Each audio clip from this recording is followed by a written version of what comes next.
All right, so today we went out, just me, went out and put a couple hundred rounds through this CMMG Mark IV, same one I've had with the, oh, well, I have it on safe, I look like an idiot, with the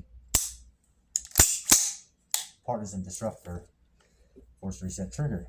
And gotta say, it is a hell of a lot of fun. This thing,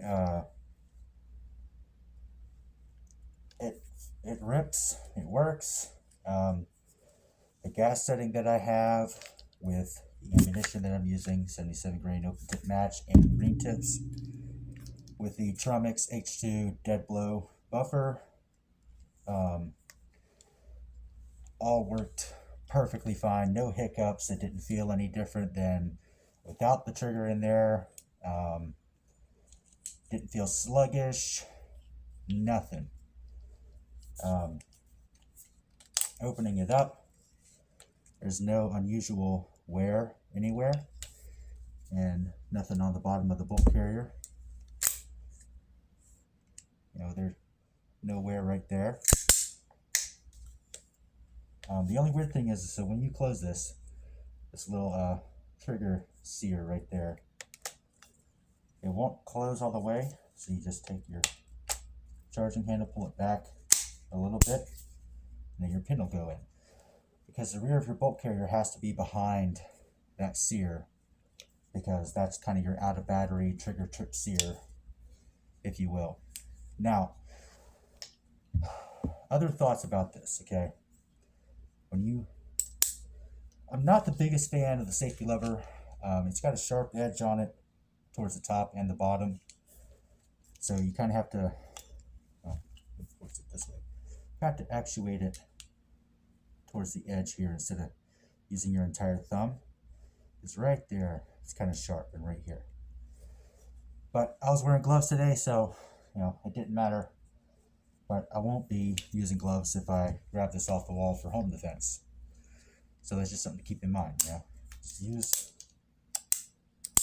the selector as far away from those edges as you can. Second, the trigger has a different weight in semi-automatic and fully semi-automatic mode. In semi-automatic, okay, you have some creep, and it's about I'd say, I don't know, between 4 and 4.5 pounds. It's not bad. I mean, it feels pretty good. It's just, it's not super crisp. It's not a Geisley. It's not, other types of drop-in triggers, but we didn't buy it for that, did we? But if you're looking for something that might have a little bit better trigger, I mean, it is pretty light. It's just not super crisp. Just, trade-offs. It's not bad. Not bad at all. In fully semi-automatic, it feels about a pound heavier. And that's probably something to do with the mechanism in here. It's hitting a different sear. So it's still a little bit of creep. Brake. Reset. Comes forward. Drops the hammer again. See? Dead trigger.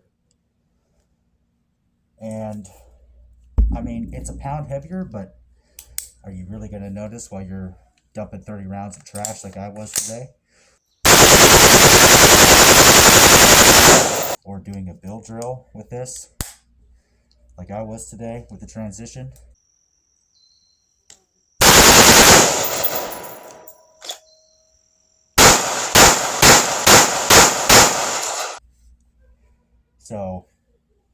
So far, very impressed with this.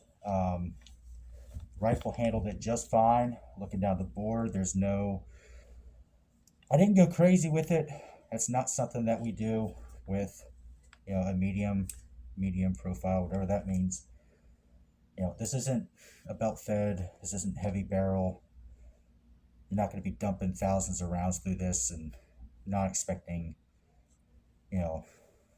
wear changes and whatnot. But Nothing happened to the barrel, nothing happened to the carrier, nothing happened to the bolt, no abnormal wear.